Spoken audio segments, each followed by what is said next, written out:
I figured everybody was probably tired of the same old plastic mulch laying video. I feel like I've made 20 of them. I know it hasn't been quite that many, but I thought I would go a little different direction here. This is our field for our 2024 strawberry crop, and it is, well, we're in the first week of September here, so we've got a little bit less than 30 days before our plant date, and we fumigate our strawberry land. Starting this coming year, we're probably going to fumigate all of our produce land as well, just because of mainly because of the weed suppression benefit that we get out of it. But in order to run fumigant, you have to run it at least a minimum of 14 days if you perforate the plastic. 21 days is preferable, and 30 days is best. We don't have 30 days, but we do have 21. So we're in the process of getting our irrigation hooked up right now so that I can run fumigant tonight. And the way we run fumigant is we're not knifing in chlorpicrin or T-Lon or anything like that. We are using a product called Vapam. Probably not going to make a video on it just because it's really nasty stuff, and I'm going to have a gas mask on and all that, so I really just ain't interested in making a video about it.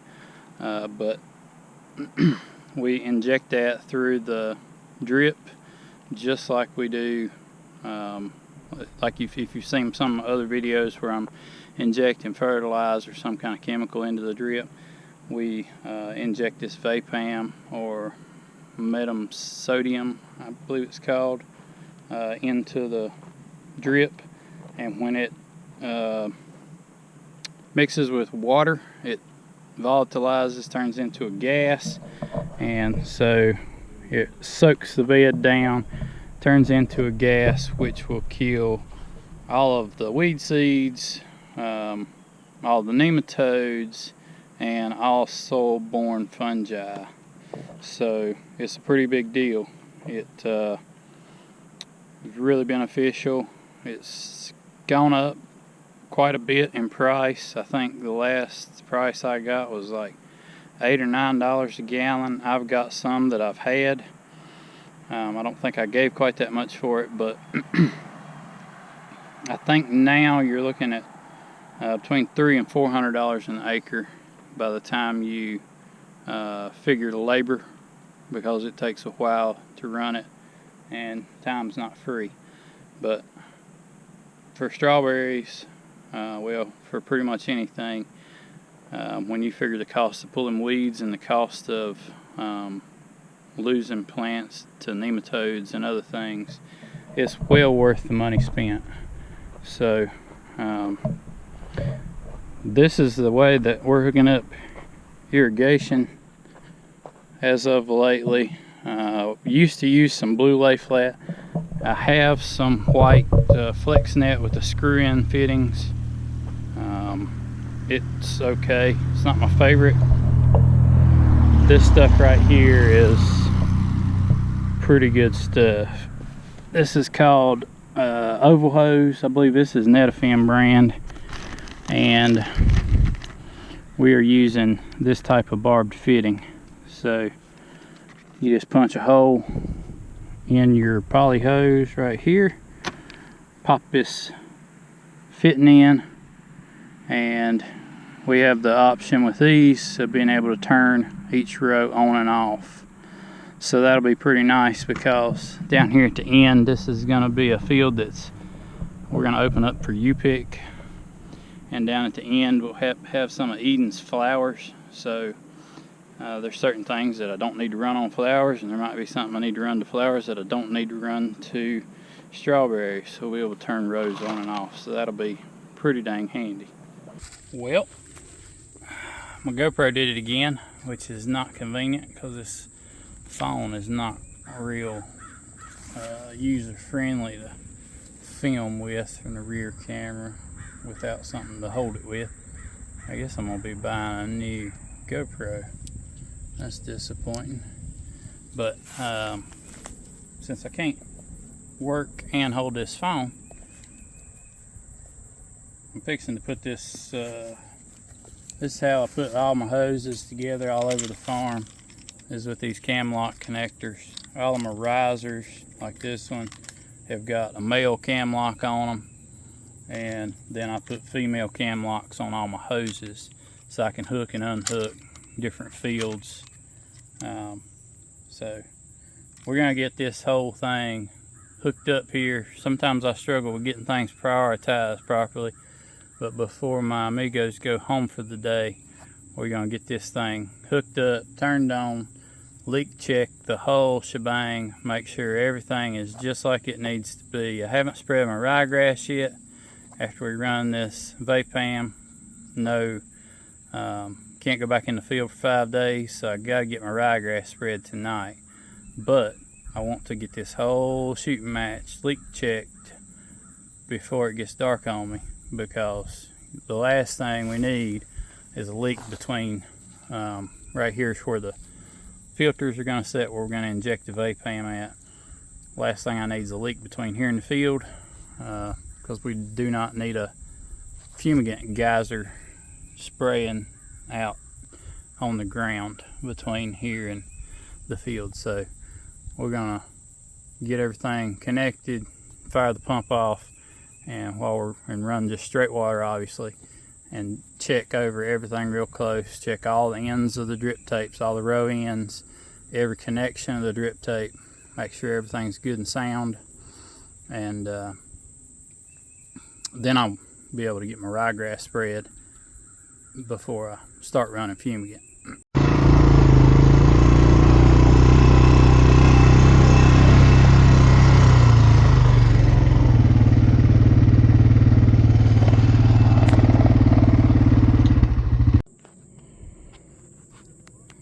In the time it took me to go to the top of the hill and put that cam lock on, these boys are halfway across the field snapping connectors on. They still got to put the drip tape on. But this is how it looks. We just got a little hole punch. It punches a hole, and then that fitting snaps in from the side, and your drip tape just goes on right here. Did splurge this year for the strawberries. Used 10 mil drip tape. This is Toro Aquatrax 10 mil. Had a lot of issues in the past with durability of drip tape, particularly for a strawberry crop. So we went with about the heaviest you can make, or the heaviest you can buy, except for subsurface. Wasn't quite getting the pressure that I thought I needed in the field. We've got a little over 2 acres of plastic. We shouldn't have any problem watering it with a 2-inch line with this system. But I wasn't getting the pressure to the field. So checked the whole system for kinks in the blue lay flat and couldn't find anything. So when all else fails, I went down there and bent the governor spring on that Predator a little bit, get a few more R's out of her. Hey, I didn't buy that 2-year free replacement warranty for nothing. You see, we've already got our aluminum run out here and up through here. We're gonna hook up overhead irrigation. That's what that 4-inch aluminum's for. It's gonna have wobbler sprinklers. I don't think I've ever made a video on that. I'll be sure to try to make a pretty comprehensive video about the wobblers. I've got enough wobblers, and with that 4-inch pump I can water this entire field at one shot, and probably shouldn't really have to idle the tractor up that much. Now we've got pressure down here, good pressure.